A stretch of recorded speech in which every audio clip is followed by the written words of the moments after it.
Seguimos con una de las presentaciones del proyecto La SEC te lleva al ACC y en este caso vamos a presentar un ensayo que se llama Hopeful Heart Trial, que básicamente trataba de evaluar la importancia de la depresión en los pacientes con insuficiencia cardíaca, pero no tanto eso, sino el beneficio potencial del abordaje conjunto de las dos patologías en pacientes que se han diagnosticado de insuficiencia cardíaca. Como sabéis, la depresión es una comorbilidad muy frecuente en los pacientes con insuficiencia cardíaca. Hasta el 40-70% de los pacientes tienen depresión y, como sabéis, también se asocia a peor calidad de vida, peor adherencia al tratamiento, no solamente al tratamiento de la depresión, sino al tratamiento de la insuficiencia cardíaca, y además se ha relacionado con mayor coste sanitario, más mortalidad y más reingresos. Entonces, el objetivo de este estudio era ver si el abordaje combinado por un grupo profesional multidisciplinar de la insuficiencia cardíaca y la depresión en un paciente con insuficiencia cardíaca a 12 meses podía relacionarse con una mejoría de la calidad de vida en la esfera del ámbito mental, evaluado con la escala SF-12, que aborda la salud física y mental, que este era el objetivo primario. Si podía también mejorar la funcionalidad medida por la escala SF-12 y el Kansas City, y si además eso podía permitir mejorar la adherencia terapéutica global. Y además, por otra parte, si esto podía reducir los síntomas de depresión con el cuestionario PROMIS Depression y reducir las hospitalizaciones y los costes sanitarios.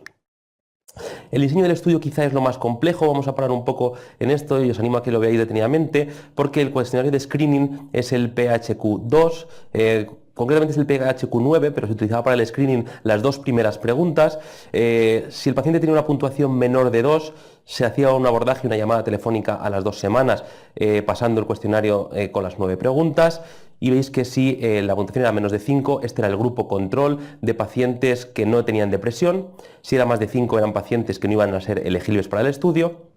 Y por otro lado, si en el screening la puntuación era mayor de 2, a las 2 semanas también telefónicamente se pasaba el cuestionario con las 9 preguntas. Si la puntuación era menor de 10, el paciente no era elegible, y si la puntuación era mayor de 10, iba a ser randomizado, como veis, a una de estas tres estrategias. La primera es el abordaje conjunto y colaborativo, que esto es lo más importante del estudio de la depresión y la insuficiencia cardíaca. En segundo lugar, otro era el abordaje aislado de la insuficiencia cardíaca sin tener en cuenta el abordaje de la depresión, y el tercer brazo era el abordaje conjunto pero no de forma colaborativa. Veis que eran pacientes con fracción de eyección reducida, estables, que no tenían antecedentes de abuso de sustancias o demencias y que podían realizar sin problema los cuestionarios. Finalmente, de todos los pacientes potencialmente elegibles, se randomizaron 629. Estas veis que son las características comparadas, el grupo de depresión frente a no depresión, eran un poco diferentes en algunos aspectos como el nivel de estudios.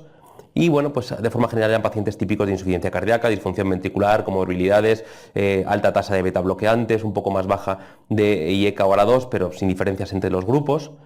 Y quizá esta es la diapositiva más importante, son los resultados del objetivo primario, del resultado del cuestionario SF-12, donde veis que realmente el abordaje conjunto de la depresión y la insuficiencia cardíaca en el paciente con insuficiencia cardíaca tenía un beneficio comparado con las otras estrategias, sobre todo la convencional.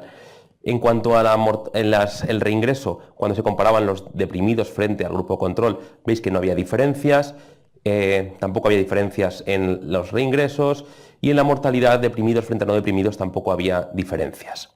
Por tanto, como conclusiones, en primer lugar, vemos que la depresión, como ya sabíamos, es una comorbilidad frecuente en pacientes con insuficiencia cardíaca que se relaciona con más morbimortalidad.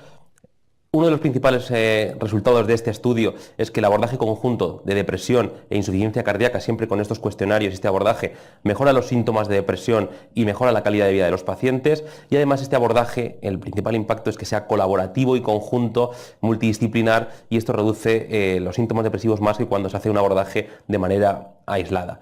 Lo que no ha podido demostrar este estudio es que el abordaje ni conjunto ni separado de la depresión y la insuficiencia cardíaca reduzca los reingresos ni la mortalidad con respecto al grupo control.